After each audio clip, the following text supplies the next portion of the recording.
الحمد لله رب العالمين والصلاة والسلام على أشرف المرسلين وعلى آله وصحبه أجمعين. So over the last few talks and lectures and reminders, I've been informing you about the importance of clinging to the sunnah of Allah's Messenger sallallahu alayhi wasallam and adhering to the madhab of the Sahaba, to the understanding of the Sahaba, to the fiqh of the Sahaba, to the fahm of the Sahaba radiyallahu anhum. And this is something that you see quite often in the various ahadith of Allah's Messenger sallallahu alayhi wasallam. Without doubt, you see the Sahaba radiyallahu anhum drawing upon that which they understood from Allah's Messenger sallallahu alayhi wasallam. I remember reading just a few days ago a narration that a tabi'i by the name of Abu Ghalib, rahimahullah ta'ala, he said that I prayed janazah alongside Anas ibn Malik radiyallahu anhu, and he led the janazah prayer. And he was praying the janazah for a woman. And I saw that he stood with the woman between him, the deceased woman between him and the Qibla. And he was directed and he was standing towards the middle of her body. Then he prayed janazah for a man, and I saw that he stood at the head of the man. So I said to him, is this the sunnah of Allah's Messenger sallallahu alayhi wasallam? He said, yes indeed, for this is how the Messenger of Allah sallallahu alayhi wasallam used to pray for the men, and this is how he used to pray for the women. Sahaba radiyallahu anhum, how they would remember that which the Prophet sallallahu alayhi wasallam did, and they would do likewise. Likewise, Ali radiyallahu anhu, that any time Ali, Amir al-Mu'mineen, the fourth Khalifa, the son-in-law of the Prophet ﷺ and his cousin, anytime he used to pass by a grave and the grave was raised, he used to level it to the ground, except by a handspan. There was not an image that he went by, except that he was to deface the image or the statue itself. He would deface it. And then he would say, indeed, Allah's Messenger, Abu al-Qasim sallallahu alayhi wasallam, that he commanded me to do this. That I should not go past a grave that is raised except that I should level it. And I should not go past an image or a statue except that I should efface it or deface it. Sahaba radiyallahu anhum, what they understood and what they drew from the Messenger of Allah sallallahu alayhi wasallam.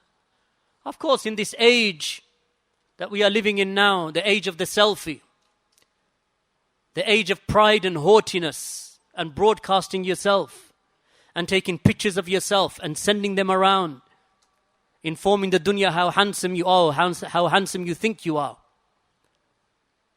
And that you put images, even sisters putting images of themselves on their avatars on Twitter and other places or WhatsApp. And they think that they are doing something good. So she's wearing niqab and all you can see is her eyes and she puts it out to the dunya. I remember Shaykh al-Albani, and you know Shaykh al-Albani rahimahullah ta'ala, that he used to hold that the niqab was not wajib. So once Shaykh al-Albani was making sa'i between Safa and Marwa during Hajj or Umrah, and he saw a man with his wife and they were making sa'i. Of course, if you're making sa'i, you're in state of ihram, because there's no sa'i which is nafal. Yani you can make tawaf after making Umrah or Hajj as many times as you wish, but there's no, in your normal clothes you make sa'i. There's no such thing. So they're making sa'i between Safa and Marwa. And Shaykh al-Albani rahimahullah saw a man with his wife and she was wearing the niqab. She had the niqab tied. So he said to him, Ya akhi, this niqab has to be removed. If a woman in ihram, she cannot tie the niqab. And she is wearing gloves. Tell her to remove them. He said, no, ya akhi. He said to the Shaykh, he doesn't know Shaykh al-Albani, of course. He said, no, ya Ustad, oh Shaykh, this is, no, the niqab, we have to cover her beauty. He said, yes, you have to cover her beauty, but not like this. Not like this. So Shaykh al-Albani entered into a debate with him, advising him, and this is why Shaykh al-Albani mentions that from the things that are excused and accepted in the state of ihram, of course you don't jidal, there's no jidal in the state of Hajj and Umrah. You don't argue with the people and debate with the people. He said, but this type of discussion and this type of argument is permissible. وَجَادِلْهُمْ بِالَّتِي هِيَ أَحْسَنُ, as Allah mentioned in the Quran. and argue with them in a manner that is best. So anyway, they had this discussion. And he said to Shaykh al-Albani, but we have to cover the beauty of the woman. Shaykh al-Albani mentioned that Aisha radiallahu anha and the female companions in crowds where there were men around, they used to draw the top of their jilbab over their faces up until the men had gone, but not tie the niqab around the head. So the man said, no, I have to cover her beauty regardless. No, she will wear the niqab. So Shaykh al-Albani said to her, what's the most beautiful part of the woman? He said, her face. He said, and what's the most beautiful part of the face? The man said, the eyes. So he said, why her eyes uncovered then? If it is the issue of covering the beauty, then you cover the best of the beauty. And the best of the beauty of the woman is in her eyes. So why aren't her eyes covered? Point being that the beauty is also in the eyes of the woman. So when these women, the culture of the selfie and photography and so on, my advice, my brothers and sisters, to remember this hadith of Ali bin Abi Talib, where he mentioned that the Prophet ﷺ informed me and commanded me not to go past a grave that is raised except to lower it, and not to go past an image except to deface it. Look how they come together in the understanding of the Sahaba radiallahu anhum, because both of them lead to shirk. Both of them lead to shirk. Images, statues, and raised graves, all of them lead to the worship of other than Allah subhanahu wa ta'ala.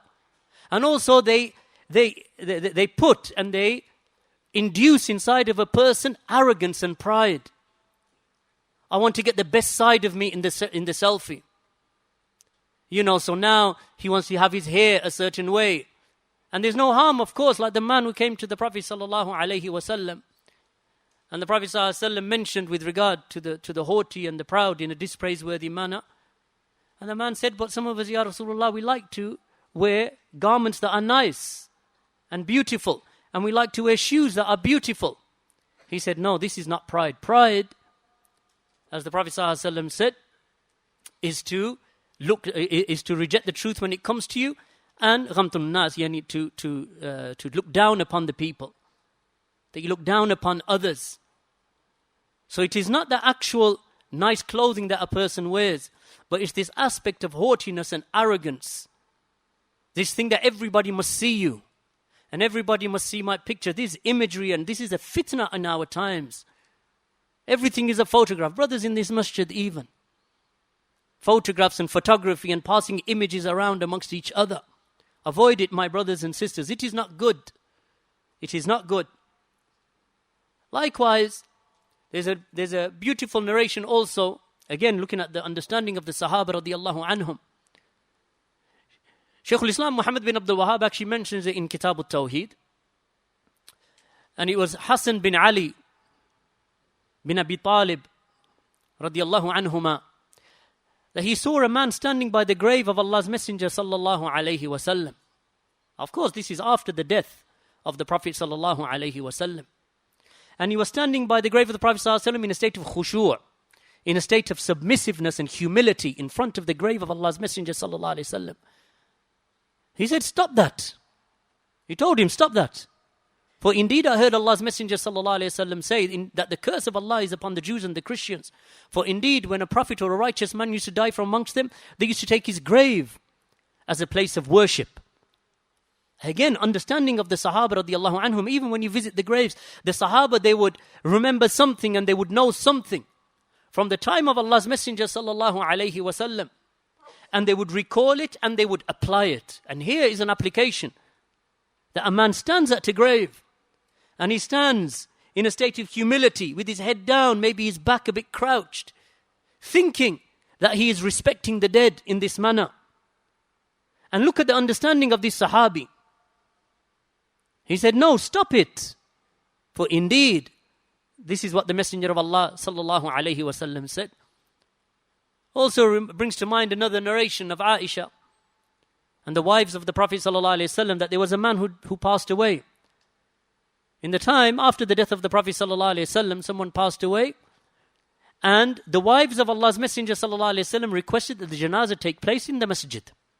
Because what was the norm, what was the asl with regard to janais, with regard to funerals in the time of the Prophet ﷺ, and even after the time of the Prophet ﷺ, that those funerals and those janais, the janazah prayer would be performed outside of the masjid, not inside the masjid. The asl was, the origin was outside, at the musalla.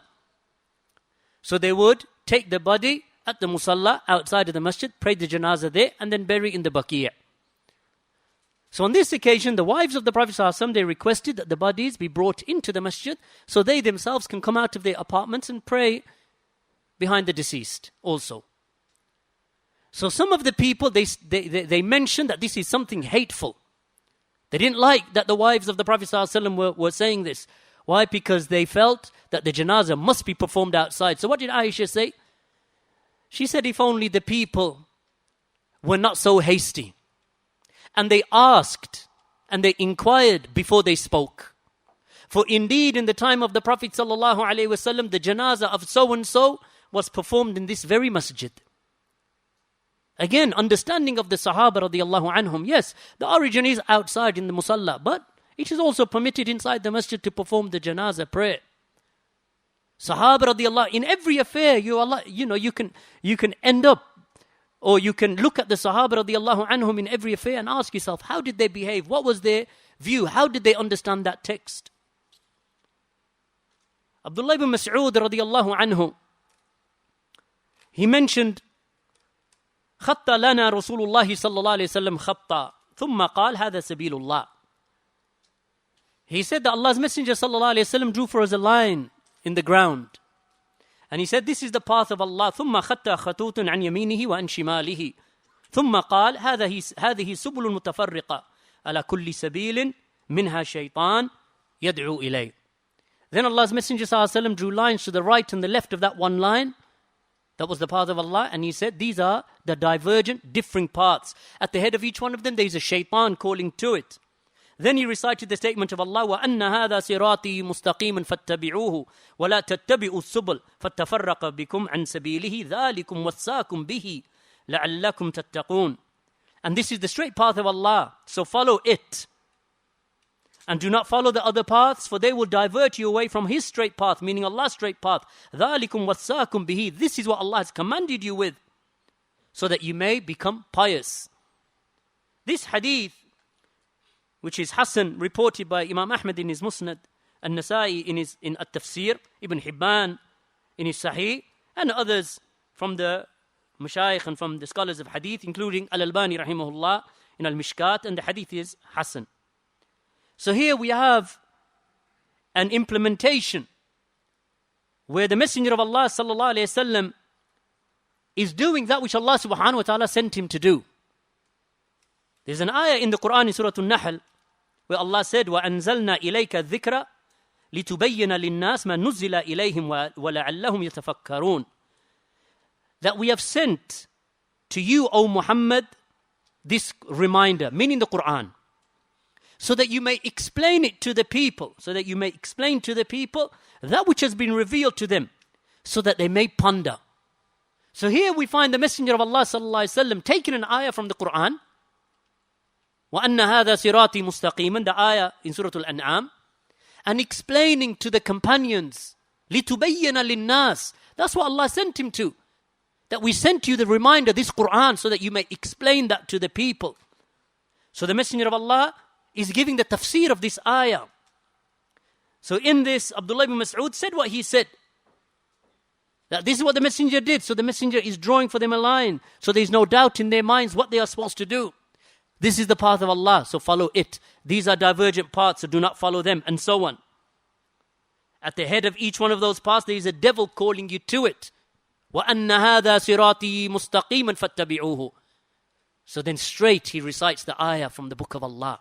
This is my straight path, so follow it, and do not follow the other paths. So the Messenger of Allah sallallahu alaihi wasallam here is explaining to us the path of Allah, that the path of Allah is one. How many lines did he draw? One line. What did Allah say? وَأَنَّ هَذَا صِرَاطِي. So here, this is my straight path. Mustaqiman, straight, steadfast path.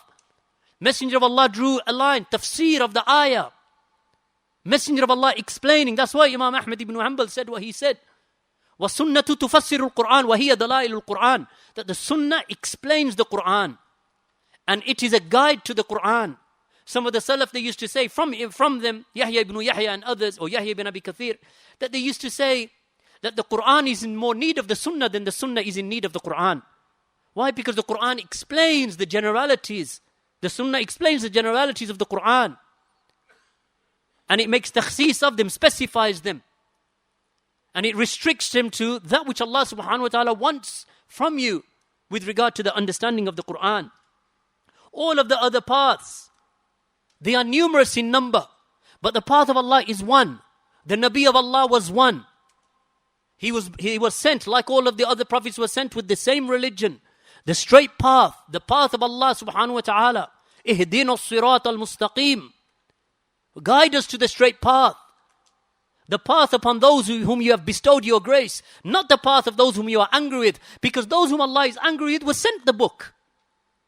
Who the Yahud was sent the book. Not one book, they were sent books. They were sent messengers and they were sent prophets. But Allah was angry with them because they didn't follow that which they knew. غَيْرِ الْمَغْضُوبِ عَلَيْهِمْ. Not the path of those upon whom is the wrath of Allah, the anger of Allah. وَلَضَّالِينَ. And nor the path of those who have gone astray. Who are those who have gone astray? They were sent the book also. Were not the Christians sent the book? They were sent the Injil. Revealed to Bani Israel by way of Isa ibn Maryam, who was sent to the children of Israel. And he was sent to them, and Allah subhanahu wa ta'ala, the Injil is the words of Allah, just like the Torah is the words of Allah. They were sent the words of Allah. So what did the Christians do? They put that to one side and did what they wanted to do. Upon their jahl and ignorance, they went astray, not acting upon knowledge. Whereas the Jews, they knew the haqq and they knew the truth, but they did not adhere to it. So here we have Allah's Messenger sallallahu alaihi wasallam mentioning that the path of Allah is one. It is the path of all of the prophets and the messengers. It is a singular path. And as for everything else, other than this one path, it is deviated. Whatever is not the path of Allah, like we said yesterday, like the Prophet ﷺ said, "Man raghiba an sunnati laysa minni." Whomsoever turns away from my sunnah, then he is not from me. And everything that is not in religion, the sunnah of Allah's Messenger, it is misguidance. Everything that is not guidance, everything in religion, of course, we're talking about, in deen, in aqeedah, in the regulations of the deen, in mu'amalat, that are connected to the deen and those affairs that the Messenger of Allah made haram or halal, or Allah subhanahu wa ta'ala made haram or halal, that a person adheres to all of that path. That is deen. That is the sirat al-mustaqim in every affair. And anything other than that, then that is not sunnah. Those are the subul of shaitan. Those are the paths of misguidance. So Allah subhanahu wa ta'ala has commanded with following His path. And following His path, then in that is a salvation from falling into splitting in this world between the Muslims. How does mankind unite? By following the straight path. In this world, he is saved from iftiraq, from splitting and differing. That is commonplace in the ummah today. And people, how many people come to me? How do you know you're upon the truth, ya akhi? How do you know your path is upon the haqq? We know our path is upon the haqq because it is limited in 3 affairs. Kitab, Sunnah, Sahaba. Is there any haqq after that? Can anyone say, well, actually there is another haqq apart from these 3? What is it? Bring it. Bring the truth that is outside of these 3. As it relates to your religion, as it relates to your ibadah. There is nothing. Outside of these 3, there is nothing. Everything else conforms with this. If it conforms with this, it is the haqq. Whether it be the statement of an alim, or the ulama, or a person, or the general folk, if it agrees, their statement and their methodology agrees with these 3, Quran, Sunnah, Sahaba, then it is haqq. This is our way. So how do you know it's the haqq? Because this is what we're upon. Walillahi alhamd. This is what we're upon. And we don't fear what people say about us. Oh, you think you're the only ones upon the haqq? Yes. We do believe that that Salafiyah is the only thing that is upon the haqq. I, as an individual, may do wrong. I, as an individual, may fall short. I, as an individual, may be mistaken. But the methodology that I call you to, there is no mistake in that.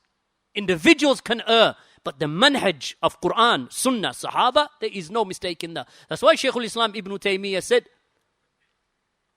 that the madhab al-haq, فَإِنَّ madhab al-salaf, that indeed the madhab of the salaf is nothing illa al-haq, except for the haq. It is the haq, meaning that which the Sahaba radiyallahu anhum were upon.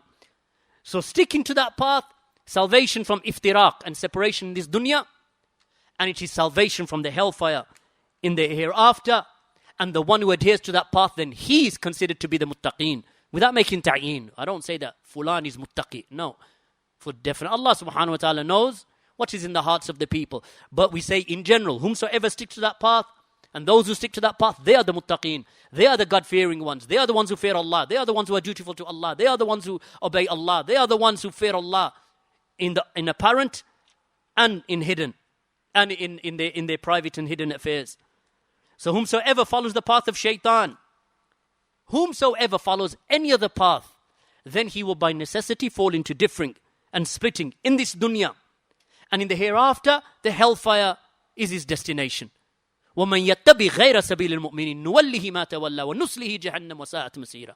Whomsoever follows a path other than the path of the Sahaba, the believers, and whoever follows a path other than the path of the believers, then Allah will leave him in the path he has chosen and roast him and burn him in the hellfire.